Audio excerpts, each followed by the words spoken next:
तो आदाब, नमस्कार, गुड इवनिंग, सत श्रीकाल। एक बार फिर आप तमाम लोगों का स्वागत है क्राइम तक की कहानी के इस एपिसोड में। उम्मीद है पूरी फैमिली अच्छी होगी, अपना और अपनों का ख्याल रख रही होगी। आज कहानी कुछ और सुनानी थी, लेकिन अचानक अभी कुछ देर पहले खबर आई। 17 फरवरी को शायद मैंने इसी कहानी में आपको शहजादी की कहानी सुनाई थी। आज ये कन्फर्म हो गया कि शहजादी को 15 फरवरी की सुबह 5:30 बजे अबू धाबी की अल बाथवा जेल में फांसी दे दी गई। इसके बाद से शहजादी की लाश अबू धाबी की एक मॉर्चरी में रखी हुई है और 5 मार्च तक ये लाश वहाँ रखी रहेगी। 5 मार्च तक शहजादी के फैमिली को मोहलत दी गई है कि अगर आप चाहें तो उसके आखिरी लास्ट राइट्स यानी कि उसकी तदफीन में, उसको दफनाने के रस्म में आप हिस्सा ले सकते हैं, शरीक हो सकते हैं। अब 17 फरवरी को जब मैंने आपको ये कहानी सुनाई थी शहजादी की फांसी को लेकर सवालिया निशान उठाते हुए, तो वो इसलिए था कि 14 फरवरी की रात शहजादी ने एक फ़ोन किया था अल बाथवा जेल से। तब इंडिया में रात के 12 बजे थे और अबू धाबी में रात के 10:30 बजे थे। और शहजादी ने इस फ़ोन में आखिरी बातचीत में कहा था कि उसके पास वक्त कम है। जो जेल के जेलर हैं वहाँ के हिसाब से वो आए हैं और उन्होंने कहा है कि आखिरी ख्वाहिश तुम्हारी क्या है। शहजादी ने कहा आखिरी ख्वाहिश ये है कि मैं अपने घर वालों से, अपने माँ और बाप से बात करना चाहती हूँ। और फिर उसकी आखिरी ख्वाहिश पूरी की गई। एक फ़ोन, जो नंबर उसने अपने वालिद का दिया, उस नंबर को मिलाया गया और 10 मिनट तक शहजादी ने बातचीत की थी। वो पूरी बातचीत भी मैंने आपको सुनाई थी और उसमें शहजादी ने ये कहा था कि मेरी आखिरी बातचीत है, मेरे पास वक्त कम है और सुबह मुझे फांसी दे दी जाएगी। इस पूरी कहानी के आखिर में वो बातचीत मैं आपको फिर से सुनाऊंगा, लेकिन पहले पूरी डिटेल। 15 फरवरी को शहजादी को फांसी दे दी गई। ये खबर इसीलिए आई क्योंकि 14 फरवरी की रात वो आखिरी कॉल था। इसके बाद हम लोगों ने बातचीत की, लेकिन शहजादी की फैमिली को कोई ऑफिशियल जानकारी नहीं दी गई। इसके बाद खुद मैंने अबू धाबी में उस बच्चे के वालिद से बात की और पूछा कि क्या शहजादी की फांसी या डेथ पेनल्टी की उनको जानकारी है। फैज़ नाम है और उन्होंने तब ये बताया था कि 25 जनवरी को उनको अबू धाबी की अथॉरिटी की तरफ से फ़ोन आया और उन्हें बुलाया गया। फिर वो एक दफ्तर में गए और उस दफ्तर में उन्हें बताया गया कि 15 फरवरी शहजादी की मौत की तारीख तय की गई है और आपको उससे पहले हम फ़ोन कर इन्फॉर्म करेंगे और अगर आप उसकी फांसी को लाइव देखना चाहें तो आप आ सकते हैं। लेकिन फैज़ किसी को मरते हुए देख नहीं सकते थे, इसलिए वो गए नहीं। लेकिन उसके बाद कोई फ़ोन नहीं आया, ना उन्हें ऑफिशियली जानकारी दी गई। अब आज जब ये खबर आई तो फिर फैज़ से बात हुई और उनका कहना था कि अभी भी उन्हें ऑफिशियली कोई डॉक्यूमेंट, कोई दस्तावेज़ या इस तरह से जानकारी नहीं दी गई। लेकिन कोर्ट गए थे वो और उस कोर्ट में उन्हें वर्बली ये बताया गया कि 15 फरवरी को शहजादी को फांसी दी जा चुकी है। अब 17 फरवरी को जब मैंने कहानी सुनाई तब भी ये था कि दी जा चुकी है, इसको कंफर्म कौन करेगा और ये कंफर्म हुआ कैसे। तो इस बार बाकायदा पूरा डॉक्यूमेंट है, दस्तावेज है भारत सरकार का, वो भी दिल्ली हाई कोर्ट में पेश किया गया, इसलिए इस पर कोई शक और शुबा बचा नहीं है। हुआ ये कि जब शहजादी की फांसी की खबर आ गई और घर वालों को कोई जानकारी दी ही नहीं गई तो शहजादी के वालिद दिल्ली पहुँचे। उन्होंने विदेश मंत्रालय के तमाम अफसरों से मिलने की कोशिश की, अपनी अर्जी दी। जो अबू धाबी में उनके सोर्स थे उनके ज़रिए कि भाई कम से कम फांसी हुई नहीं हुई इतना तो जानने का हक़ है। लेकिन कोई उन्हें जवाब नहीं मिला। हार कर वो एक वकील के पास पहुँचे और उन वकील साहब ने दिल्ली हाई कोर्ट में 26 फरवरी को एक रिट दाखिल की, एक याचिका, और कहा कि ऐसे ऐसे उनकी एक बेटी अबू धाबी की जेल में बंद हैं, उनके ऊपर एक मर्डर का चार्ज है और ख़बर ये आ रही है कि 15 फरवरी को फांसी दे दी गई है। लेकिन उस खबर को पुख्ता करने वाला कोई नहीं है, ना अबू धाबी की सरकार या अथॉरिटी को बता रही है, ना भारत सरकार कुछ बता रही है। तो एक बाप को ये जानने का तो हक़ है कि उसकी बेटी को फांसी दी गई या नहीं दी गई है। अगर नहीं दी गई तो कब दी जाएगी, क्या होगा। तो हाईकोर्ट में ये रिट दाखिल किया 26 फरवरी को। हाईकोर्ट ने 26 फरवरी को इस रिट को एक्सेप्ट किया और फॉरेन मिनिस्ट्री को, मिनिस्ट्री ऑफ एक्सटर्नल अफेयर्स यानी विदेश मंत्रालय को नोटिस जारी कर कहा कि आप 3 मार्च को इस केस का स्टेटस दें। बताएं आकर कोर्ट में कि शहजादी को क्या फांसी दी जा चुकी है या नहीं। तो 26 फरवरी को ये रिट दाखिल हुई और 3 मार्च को, आज यानी सोमवार को, आज ही दिल्ली में, दिल्ली हाई कोर्ट में इसकी सुनवाई हुई। दिल्ली हाई कोर्ट में जो मिनिस्ट्री ऑफ एक्सटर्नल अफेयर्स के जरिए कोर्ट को पूरी जानकारी दी गई, वो पूरी जानकारी, वो जो डॉक्यूमेंट्स है वो इस वक्त मेरे पास है। और इसमें दिल्ली हाई कोर्ट में जब उस रिट के बारे में पूछा गया कि भाई विदेश मंत्रालय के जो वकील उनकी तरफ से पेश हुए कि आप बताएं क्या कहना है, तो उनकी जो पूरी जानकारी है वो मैं हूबहू आपको पढ़कर बताता हूं। इन्होंने कहा कि जो यूएई में मौजूद इंडियन एम्बेसी है वो लगातार, यहां पे एक बड़ी अजीब सी लाइन है कि embassy of India in UAE had been in regular contact with the petitioners daughter, bracket में नाउ डिसीज्ड। तो इसका मतलब ये हो गया कि अब वो रही नहीं। तो यूएई में हमारी एम्बेसी के साथ लगातार जो कांटेक्ट में थे शहजादी के फादर, और उनको लगातार मदद दी गई जब फांसी की खबर आ रही थी। 2023 पहली बार फरवरी का महीना था जब उन्होंने मदद मांगी और एम्बेसी ने इस बारे में मदद की। शहजादी के ऊपर जानबूझकर कत्ल का एक इल्ज़ाम था, एक बच्चे के कत्ल का यूएई में। एम्बेसी के काउंसलर जो ऑफिशियल थे वो लगातार वहाँ की यूएई की ऑफिशियल की तरफ से इजाज़त मिलने के बाद 29 अप्रैल 2024, फिर 5 जून 2024 और आखिरी बार 4 अक्टूबर 2024 को जेल गए और शहजादी से मिले। मतलब 3 बार भारतीय एम्बेसी के लोग शहजादी से जेल में मिले थे, 29 अप्रैल 24, 5 जून 2024 और 4 अक्टूबर 2024 को। और ये इसलिए मिले कि उन्हें एक्सेस दिया गया था उस जेल में जाने के लिए कि आप जाइए, आप शहजादी से मिलिए, जो भी मदद हो सकती है।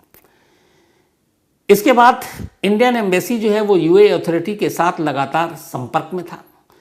एम्बेसी ने फिर मर्सी पिटीशन भी दाखिल की। ये सब कोर्ट में आज कहा गया कि शहजादी के बिहाफ पर मिनिस्ट्री ऑफ फॉरेन अफेयर्स की तरफ से यूएई की एम्बेसी ने यूएई की सरकार को एक मर्सी पिटीशन दाखिल की, और वो मर्सी पिटीशन दाखिल की थी 2/9/2024 को, यानी 2 सितंबर 2024 को ये दाखिल की मिनिस्ट्री ऑफ एक्सटर्नल अफेयर्स ने कि आप अपने कानून के हिसाब से शहजादी को माफ़ी दे दें। और एम्बेसी ने इसके अलावा तमाम लीगल मदद शहजादी को देने के लिए एक लॉ फर्म को भी हायर किया, कानूनी एक कंपनी को, उसको भी हायर किया, और उसके ज़रिए यूएई की जो जुडिशियल अथॉरिटी है वहाँ तक भी अपनी पहुँच बनाई। इसके बाद यूएई की गवर्नमेंट से भी भारतीय दूतावास ने एक्सटर्नल अफेयर्स मिनिस्ट्री के थ्रू कांटेक्ट किया और उनसे एक बार फिर ये कहा 6/11/2024, 6 नवंबर 2024 को, 6 नवंबर 2024 को, कि आप शहजादी को माफ़ कर दें। ये दूसरी बार मर्सी पिटीशन, और क्यों? जब उनका नेशनल डे होता है यूएई का, तो उस नेशनल डे के मौके पर आप शहजादी को माफ़ी दे दें। इसके बाद ये कहा गया है कि इंडियन एम्बेसी को यूएई की तरफ से ऑफिशियल कम्युनिकेशन 28 फरवरी 2025 को मिला। इन सारी चीज़ों के बाद 28 फरवरी 2025 को यूएई में इंडियन एम्बेसी को यूएई गवर्नमेंट की तरफ से एक ऑफिशियल लेटर मिला जिसमें कहा गया कि शहजादी को 15 फरवरी 2025 की सुबह तमाम कानून के दायरे में रहते हुए सज़ाए मौत दे दी गई। यानी कि 15 फरवरी को फांसी हुई शहजादी को, और हमारी एम्बेसी को 28 फरवरी को यूएई की अथॉरिटी ने जानकारी दी, यानी शहजादी की फांसी या शहजादी की मौत के पूरे 13 दिन बाद पहली बार हमारी एम्बेसी को ये जानकारी दी गई। ये बड़ी अपने आप में हैरान करने वाली बात है, इसलिए कि एक फॉरेनर को जब भी इस तरह से एग्जीक्यूट किया जाता है तो उसकी फैमिली को उस देश के ही थ्रू, एम्बेसी के थ्रू बाकायदा जानकारी दी जाती है। अब यहाँ यूएई अथॉरिटी पूरे 13 दिन बाद 15 फरवरी को फांसी दे चुकी है शहजादी को, और 28 फरवरी को लेटर भेज रही है कि हमने शहजादी को फांसी दे दी। ये 13 दिन बाद देने का सवाल अपने आप उठता है कि ऐसा कैसे? आप फांसी से पहले कम्युनिकेशन करेंगे, आप फांसी के बाद करेंगे, कि फांसी से पहले आप डेट बताएंगे? इंडियन एम्बेसी को या फॉरेन मिनिस्ट्री को कोई जानकारी नहीं दी गई इस 15 फरवरी की फांसी की तारीख की। और फांसी के बाद भी 13 दिन तक यूएई ने अंधेरे में रखा भारत सरकार को, भारत की एम्बेसी को। और 28 फरवरी को पहली बार ये खुलासा किया कि फांसी दी जा चुकी है। अब उसमें ये लिखा है कि जो 28 फरवरी 2025 को एम्बेसी ने इन्फॉर्म किया है यूएई अथॉरिटी ने, उसमें यह लिखा है कि 15 फरवरी को एक तो फांसी दी जा चुकी है और दूसरा कि 5 मार्च 2025 तक शहजादी की डेड बॉडी यानी लाश को मॉर्चरी में रखा गया है। और 5 मार्च 2025 तक ये मोहलत दी गई है शहजादी की फैमिली को कि वो आए और उसके आखिरी रस्म में यानी कि उसे दफनाने में, तदफीन करने में वो शामिल हो। 5 मार्च तक, अगर 5 मार्च तक फैमिली का कोई मेंबर अबू धाबी नहीं पहुंचा शहजादी का, तो फिर शहजादी की लाश को वहीं दफना दिया जाएगा बिना फैमिली मेंबर की मौजूदगी में। ये बाकायदा कम्युनिकेट किया गया है यूएई अथॉरिटी की तरफ से हमारी वहाँ पर मौजूद एम्बेसी को। साथ में एक मोबाइल नंबर दिया गया है एम्बेसी को कि ये यूएई अथॉरिटी का नंबर है। अगर शहजादी के पेरेंट्स, माँ बाप, कोई भी रिश्तेदार उसके लास्ट राइट्स में, उसकी तदफीन में हिस्सा लेना चाहता है तो इस नंबर पर कांटेक्ट करेगा। वो नंबर पे जो शख्स है वो उसे वहाँ तक ले जाएगा और उसके आखिरी रस्म में शामिल होने की जो तमाम फॉर्मेलिटीज़ है वो पूरी कर देगा। अब इसके आगे लिखा है कि इसके अलावा भारत सरकार हर तरह से इस वक्त पिटिशनर की फैमिली को मदद करने के लिए तैयार है। और अब इस मदद में ये भी क्या है कि 5 मार्च से पहले उनको अबू धाबी भेजा जाएगा या नहीं। ये पूरी बातचीत आज दिल्ली हाई कोर्ट में मिनिस्ट्री के ज़रिए कोर्ट को बताया गया शहजादी की फांसी को लेकर, क्योंकि 26 फरवरी को शहजादी के पिता ने, वालिद ने ये कहा था कि उन्हें उनकी बेटी की फांसी के बारे में जानकारी दी जाए। तो अब दिल्ली हाई कोर्ट में दर्ज इस जवाब में ये साफ हो गया कि शहजादी को 15 फरवरी की सुबह फांसी दी जा चुकी है। लेकिन यहाँ कई चीज़ें, 15 फरवरी को फांसी और 28 फरवरी को भारत सरकार को जानकारी, और आज कोर्ट में ये कहा कि हमें खुद शहजादी की फांसी की जानकारी 13 दिन बाद मिली 28 फरवरी को, इसलिए हम भी उस वक्त ये बताने की हालत में नहीं थे। अब चूंकि 28 फरवरी को जानकारी मिल गई, इसलिए हम आज 3 मार्च को कोर्ट में ये जानकारी दे रहे हैं। अब जब ये सारी चीज़ें हो गई तो उधर अबू धाबी में उस बच्चे के वालिद से भी कंफर्म करने की हमने कोशिश की, फैज़, कि उनके पास क्या जानकारी है, क्योंकि यहाँ दिल्ली हाईकोर्ट में सारी चीज़ें हो गई। तब उन्होंने मुझे बताया कि हाँ, शहजादी को एग्जीक्यूट कर दिया गया। उन्होंने कहा कि लेकिन अब भी मेरे पास कोई डॉक्यूमेंट्स, कोई दस्तावेज़ ऐसा नहीं आया यूएई अथॉरिटी की तरफ से जिसमें ये कहा गया हो कि इस तारीख को इतने बजे शहजादी को फांसी दी गई है।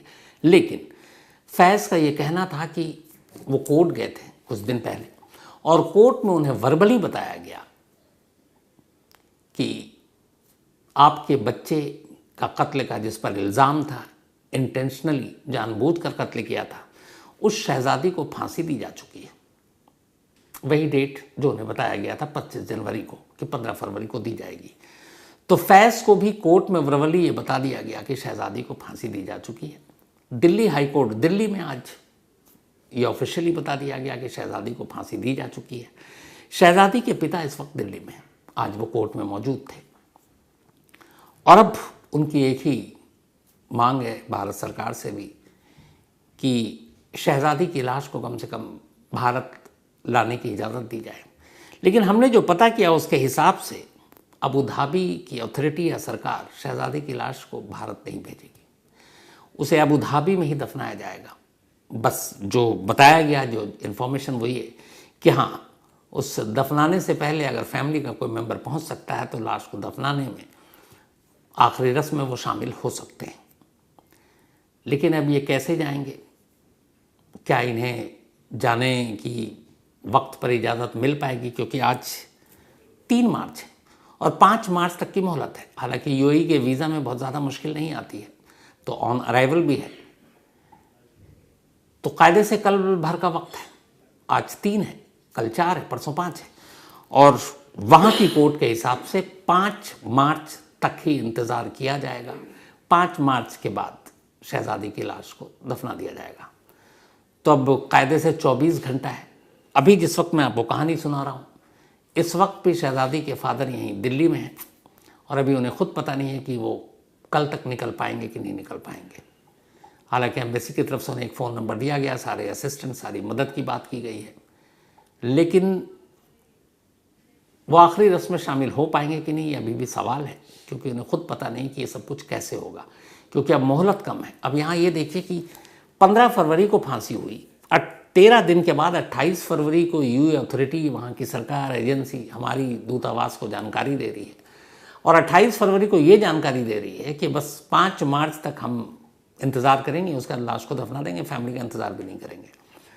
और 28 मार्च को जब जानकारी मिली तो 28 के बाद पहली बार हमारी सरकार, हमारी विदेश मंत्रालय भी कोर्ट में आज 3 मार्च को जानकारी दे रही है। परिवार को अब भी जानकारी नहीं मिली थी। और अगर 28 मार्च को 28 फरवरी को जानकारी दी जा चुकी थी तो लगातार जो दिल्ली में धक्के खा रहे थे शहजादी के फादर या उनके बाकी रिश्तेदार, तो उन्हें भी 28 के बाद कम से कम 1-2 मार्च बीत गया। उनको बताया जा सकता था वर्बली ही कि ऐसे ऐसे कम्युनिकेशन आया है और ये बात है, लेकिन नहीं बताया गया। कोर्ट में 3 मार्च की जो तारीख थी उसका इंतज़ार किया गया और आज कोर्ट में बताया गया कि इस तरीके से फांसी हुई और 5 तारीख तक आप वहाँ जा सकते हैं। तो अब 24 घंटे में अबू धाबी जाना, वहाँ जाकर ये सारी चीज़ें हो पाएगा कि नहीं मालूम। लेकिन उस 14 फरवरी की रात जो शहजादी ने कहा था और आखिरी फ़ोन, वो 10 मिनट का कॉल, वो पूरी बातचीत, उसने सही कहा था कि उसके पास वक्त नहीं है।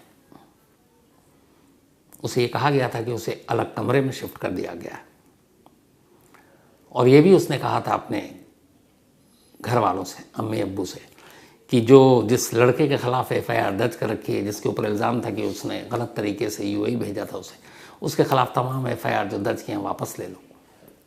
ये सारी बातें उसने जब कही थी, इत्तफाक से वो सब बातें उसने सच कही थी, क्योंकि इस फ़ोन के बाद उस वक्त वहाँ 10:30 बजे का टाइम था। लगभग 5:30 और 1:30, 7 घंटे के बाद इस फ़ोन के कटते ही, ठीक 7 घंटे बाद उसे फांसी की सज़ा दे दी गई थी। 14 फरवरी की रात उसने कॉल किया था, 15 फरवरी की सुबह 5:30 बजे अल बाथवा जेल अबू धाबी में। तो तमाम कोशिशें, बहुत कोशिशें हुई। हम लोगों ने खुद, कई ऐसे लोग हैं जो NGOs हैं जिनसे बात की, मदद मांगी, लेकिन अफसोस वो हुआ नहीं और शहजादी को फांसी दे दी गई।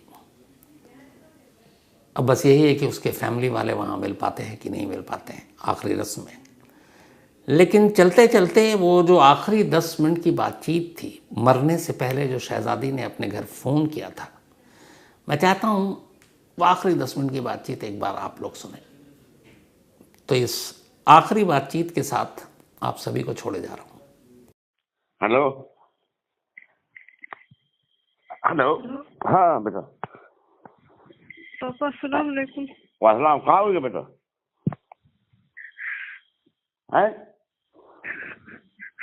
बता बता बेटा, बता बेटा। ए ए उठ बेटा, बता दे बेटा, दे बता, टीबोल का समा बेटा, बता, अच्छी तरह बता बेटा, बता। टाइम खत्म हो गया पापा, है हमारा टाइम खत्म हो गया बस। अरे नहीं बेटा, ऐसे नहीं, अल्लाह लगा ना ना ना, ले बात कर मेरे से। हाँ बेटा, शहजादी या अल्लाह बेटा, हाँ बेटा, इतना रोए, इतना रात भर जगे, इतनी दुआ करी अल्लाह ताला, अल्लाह आसमान की लाज रख ले माला। हाँ बेटा, कुछ कहा है, किन्ने कहा बता बेटा। बस टाइम नहीं है हमारे पास, बस टाइम खत्म है, पता नहीं दोबारा फोन कर पाएंगे नहीं कर पाएंगे। नहीं बेटा, वैसा ऐसा नहीं है बेटा, क्या टाइम नहीं है। अरे नहीं बेटा, दिए ना किन्ने कहा बेटा, बता तो गए हों, कुछ तो कह गए हों बेटा। अबे आए थे। स्पीकर ऑन करो, स्पीकर ऑन करो, स्पीकर ऑन करो।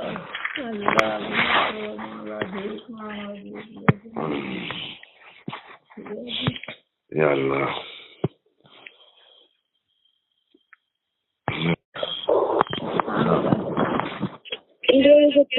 वापस ले लेना, ठीक है? हाँ बेटा, इंडिया में जो केस किया है ना वो वापस ले लेना, ठीक है? अरे ये बोलते ही तो करो। या जैसे देखो बता दे बेटा, जब तू बता मुझे मकसद रिकॉर्ड हो तो बता। रिकॉर्ड हो रहा बेटा, ऐसे बताओ, मतलब आवाज आ रही है, बताओ। वकील साहब को बताओ। हाँ अच्छे से रहना, तो कौन से दुश्मनी वो नहीं देना। जो FIR है वो ले लो वापस, नहीं चाहिए दुश्मनी। रो ना वकील को कहते, वकील को बता बेटा क्या करना। वकील को बता कहाँ, वकील को क्या कहे वकील बताओ। को कुछ नहीं बोलना, वकील से बोलना कि वापस ले ले FIR, नहीं चाहिए, सुकून चाहिए, बस कुछ नहीं चाहिए। केस लड़ने से सालों केस लड़ते रहेंगे, वापस मिल लेंगे नहीं मिलेंगे। जब तुम ना रहोगे मैं क्या करने की। कोर्ट कचहरी का क्या झंझट बेटा बंद ना, कर दो। वही बोला किसने फोन होगा, फोन आया था, किसने कहा बेटा ये बताओ, मैं अर्जेंट कैसे अचानक है। कैप्टन आए थे, उन्होंने बोला बस टाइम नहीं है हमारे पास, उन्होंने हमें अलग से दूसरे रूम में रख दिया है। अल्लाह या वैसे हाँ वैसे आ गए जो मतलब क्या दिलवा के लाना है बेटा। हाँ बेटा, नहीं ऐसा कुछ नहीं है। हाँ बेटा, और हमें किसी को कोई कर्ज नहीं है, इसलिए टेंशन नहीं लेना। नहीं बेटा, टेंशन न ले। 2 साल हो गए बेटा, हमारे को बोला आशा थी कि जल्द आ जाइए हमारे बेटा, टाइम पे मिल जाए बेटा।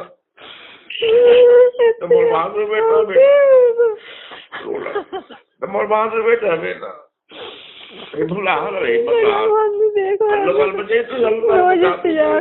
फोन आ जाता तो तसल्ली हो जाती, सुकून मिल जाता हमको। या अल्लाह मदद कर दे, बड़ी मदद कर दे हमारी सयादी की मौला। अगर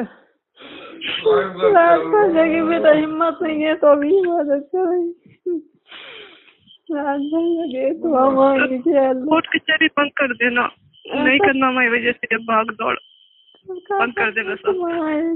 अल्लाह ताला सकता हमें ऐसे कोई फायदा नहीं। नहीं तो हमें यही लगता कि उनने सर की दर्द की मारे ही बता दी, हमें ऐसा लग रहा है दिल में ऐसा हो रहा है। आराम से रहना बेटा, हम उनको माफ कर देना, हम कुछ नहीं कर पाए तो मान के लाना। 2 साल बेटा हम उनको माफ कर देना। बेटा कुछ बता दे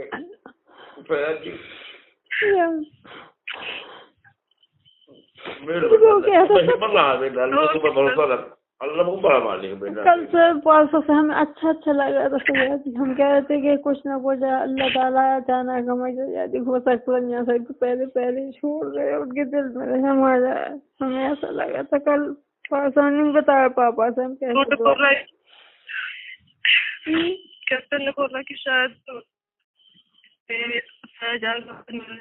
शायद तो बात कर लेना, बस इससे ज्यादा कुछ नहीं है। बात कर लेना, शायद ले जाए। कैप्टन ने कहा कि फैज आएगा मिलने के लिए हमसे। अरे कुछ नहीं बेटा, तू देख कुछ ना हो यार, इंशाअल्लाह दुआ के लाना अल्लाह दुआ मांग दे, अल्लाह से दुआ मांगोगी या अल्लाह मुसीबत से बचा ले, अल्लाह हमें मुसीबत से बचा दे। हम राजी है, अल्लाह के हर फैसले पे राजी है हम। बिल्कुल नहीं बोलो अल्लाह का अल्लाह ने अगर हम तो दिखती तो ठीक है, राजी है। बिल्कुल सही है। नहीं अल्लाह के ऊपर हम राजी, अल्लाह के ऊपर राजी है बेटा, अल्लाह के ऊपर राजी है। अल्लाह बचे तू बेटा, हमारे पास दुश्मनी नहीं लेना आप, ठीक है? बेटा तुम्हारे जाने सब कुछ करे के लाने तैयार है, तुम ना रहो तुम क्या करना, कुछ नहीं करना, कुछ नहीं करना। FIR वापस ले लेना बस। कितने एक्सीडेंट हुए मेरे साथ, समझना एक और एक्सीडेंट हो गया बस। अरे नहीं बेटा भूला ना पाइए बेटा, भूल ना पाई बेटा, ऐसी मौत तो नहीं भूल पाती बेटा। ऐसा ही है कह रहे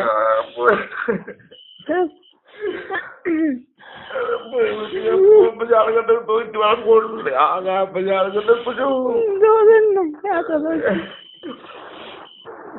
अल्लाह रहम कर मौला हमारे भीख दे दे मैं सजादी की जान की अल्लाह भीख दे दे भीख मांग रहे हैं करते कर पर जग रहे थे आपने ना किसी से शिकायत है तो कोई शिकवा है, ठीक है, अपने दिल में कुछ नहीं रखना।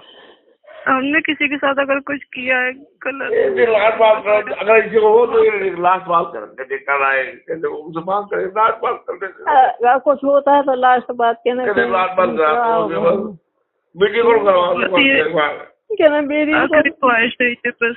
हाँ नहीं कर सकते पापा, नहीं कर सकते। बस हम जानते फिर कर लेते तो अब क्या है ही वो अपने हाथ में क्या ही वो क्या कहना मिट्टी का भेज देना मिट्टी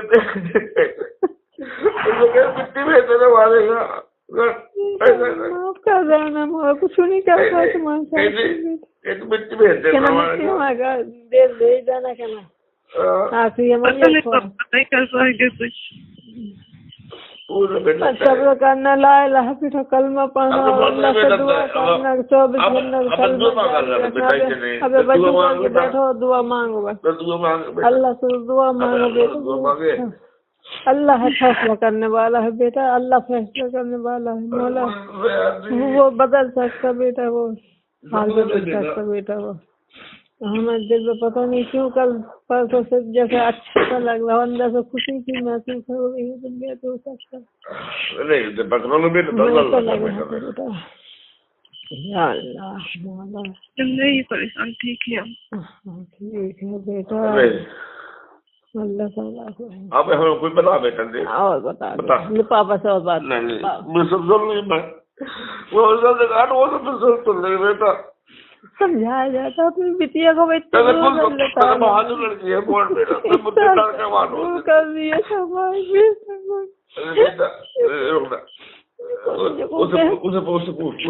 तुम बताते रहो बता बेटा बेटा बता बेटा बेटा तुम बताओ